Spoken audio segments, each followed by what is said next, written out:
বাসার জন্য মাছ কেনার জন্য বাজারে গিয়েছি। আর বাজারে গিয়ে দেখি এখানে বিভিন্ন ধরনের মাছ। তো ছেলেরে বললাম, বাবা তুমি কি মাছ খাবা? সে তো শুধু একটা মাছই চিনে, জাতীয় মাছ পাঙ্গাস। মানে কি বলবো গাছ, এখানে কত মাছ দেখেন, কত ধরনের মাছ আছে, তার দিকে সে তাকাইতেছে না। তাকে বলার সাথে সে শুধু আঙ্গুল দিয়ে দেখা দিচ্ছিল সে পাঙ্গাস খাবে। মানে পাঙ্গাস মাছ ছাড়া সে আর কোনো কিছুই চেনে না। আর পাঙ্গাস মাছ আমরা সবাই খাই ফ্যামিলিতে। অনেকেই আছেন যে পাঙ্গাস মাছের নাম শুনলেই মনে করেন যে খাবার রুচি নষ্ট হয়ে যায়, অনেক ধরনের কথা বলে থাকেন।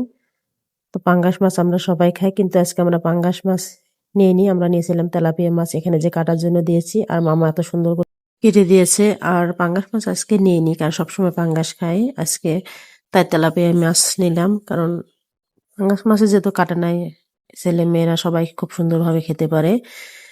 তো এই ছিল আজকের মতো, ধন্যবাদ সবাইকে।